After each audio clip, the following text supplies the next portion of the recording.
Meskipun memang secara multiplier effect bisa dikatakan cukup jauh ya. Tapi kita tahu bahwa sebenarnya isu global yaitu pertikaian antara Amerika Serikat dengan China ini sebenarnya sudah berpengaruh juga terhadap kondisi perekonomian kita Indonesia begitu. Kita tahu bahwa ada 2 orang menteri yang pada saat ini ke Amerika Serikat karena khawatir sebenarnya perekonomian secara nasional ini akan terguncang dan bahkan ditakutkan juga akan berpengaruh terhadap lokal. Tapi sejauh ini kalau di Bangka Selatan, apakah memang sudah dirasakan misalnya pelemahan nilai tukar rupiah yang berpengaruh terhadap perekonomian lokal atau seperti apa efeknya? Silakan Pak.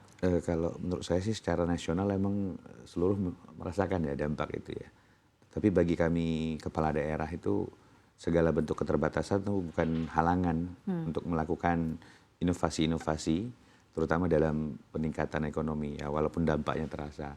Makanya kami harus putar otak kan, apalagi kami kabupaten yang tidak terlalu besar dan alhamdulillah sih kalau di tempat kami Mbak dari pertumbuhan ekonomi, penyumbang inflasi juga kami termasuk bagus, penurunan pengangguran, angka-angka pengangguran begitu di kami menurut data BPS ya alhamdulillah masih relatif standar lah hari ini ya.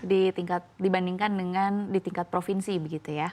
Salah satu yang membuat inflasi bubble tuh baik ya penyumbangnya kabupaten kami angkanya Dari jadi lebih Bangka baik. Selatan begitu. Nah mungkin boleh dijelaskan Pak, kalau dari Babel sendiri kan kita tahu bahwa pada saat ini cukup ngos-ngosan ya karena kita tahu bahwa salah satu BUMN yang bergerak di bidang tambang ini sedang ada kasus. Yang saya mendapatkan informasi yang membuat efeknya adalah stop produksi dari tambang itu sendiri yang akhirnya juga pasti berefek terhadap perekonomian sekitarnya begitu. Karena kan memang perusahaan besar BUMN ini kan tidak berdiri sendiri begitu kan. Yang akhirnya juga berpengaruh terhadap PAD dari masing-masing kabupaten dan juga secara provinsi begitu. Nah, kalau dari Anda sendiri Pak Bupati di tengah tantangan utama yaitu stopnya pendapatan daerah yaitu di sektor tambang. Akhirnya apa yang dilakukan di level kabupaten supaya tetap bisa perform secara ekonomi? Ya pertama yang kami lakukan tetap koordinasi sama Bapak Gubernur ya. Kebetulan Bapak Gubernur sudah beberapa kali statement terkait yang 271 nih mungkin Mbak Dina dengar lah kan. 271 triliun. Jadi ada langkah-langkah Pak Gubernur kami itu bagaimana 271 tuh bisa balik ke Bangka Belitung lah. Oke. Kira-kira langkah-langkah seperti itu dan kami juga sudah diajak koordinasi sama Bapak Gubernur ya harapan kami memang dari sektor pertambangan BUMN ini bisa balik lagi ke Bangka Belitung. Tetapi lagi-lagi kami harus berinovasi. Betul. Kalau kami terus berketergantungan dengan itu ya akan menghambat laju pertumbuhan ekonomi lah di daerah kami. Ya kalau untuk khusus Bangka Selatan, berkat menjaga inflasi itu kami dapat reward dari Kementerian Keuangan, dari Kementerian Dalam Negeri, berupa insentif lah dari pusat. Nah, insentif yang diberikan pusat karena berhasil menjaga inflasi ini kami kembalikan perputarannya ke arah pertumbuhan ekonomi di rakyat. Misalnya bagaimana mengembangkan pelaku UMKM kami, termasuk persawahan kami kebetulan kan pemerintah pusat lagi fokus banget nih Sama bagaimana ketahanan pangan kita. Betul. Nah di Bangka Belitung ketahanan pangan sawah terbesar tuh kebetulan ada di kabupaten kami dan alhamdulillah satgas-satgas pangan 3 bulan terakhir ini terus turun ke Bangka Selatan untuk meninjau perkembangan. Bahkan kemarin mereka sudah menanam hampir 1000-an hektar lagi ya. Dan ini langkah-langkah kami, iya timah penting, tetapi kalau kami Bangka Selatan terus ketergantungan dengan PT Timah, kami nggak bisa makan. Makanya kami dituntut untuk berinovasi bagaimana rakyat tidak merasakan dampak signifikan ya, khusus Basel terkait pertumbuhan timah. Tapi kami juga punya usulan dan sudah bicara juga dengan kewenangan di atas kami.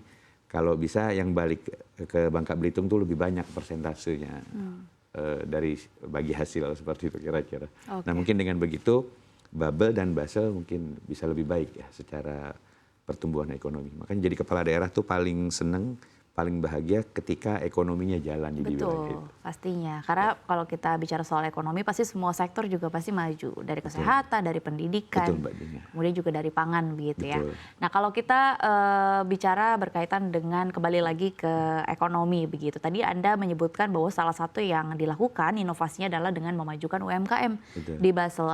Apa Pak trik atau strategi yang dilakukan setiap harinya di Basel supaya UMKM ini terus berputar di tengah tantangan ekonomi di level provinsi ini? Pertama saya yang sifatnya bantuan itu kan harus multi efek. Artinya dia dari mohon maaf begini jadi begini.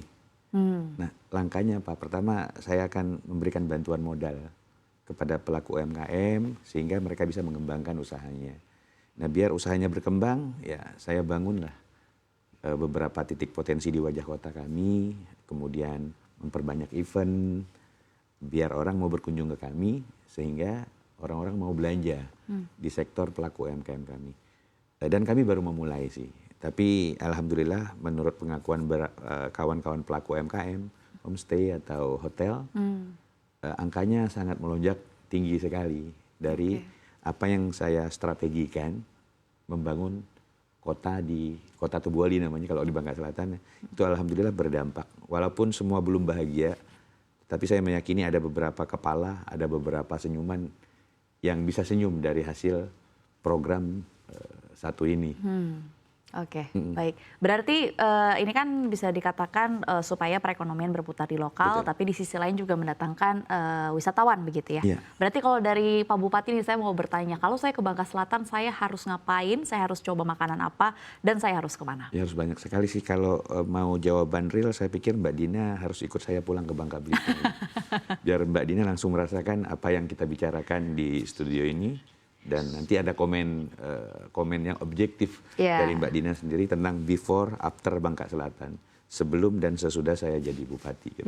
Mungkin boleh disebutkan sedikit Pak UMKM yang pada saat ini sedang menggeliat sekali, kira-kira di sektor apa yang dijual dan komoditas apa yang ditawarkan? Lebih banyak ke oleh-oleh sih dan makanan khas. Misalnya mohon maaf kalau bahasa Bangkanya ada lempah kuning. Ada satu saya warung. lihat di media sosial Bapak. Ada satu warung namanya, kalau nggak salah warung Didet. Yang pas Lebaran kemarin kita coba cek perkembangan usahanya, ternyata dia biasanya sehari 1 juta 2 juta, sekarang bisa sampai 15 juta. Iya sih belum semua merasakan, tetapi saya meyakini beberapa orang sudah merasakan dari program saya. Karena saya tidak mungkin membahagiakan semua orang dan tidak mungkin juga semua orang merasakan dampak dari program saya. Tetapi ketika ada pun beberapa orang yang merasakan dampak, saya akan teruskan program itu. Karena program itu ternyata bisa mengembangkan kehidupan perekonomian pelaku UMKM yang ada di Bangka Selatan.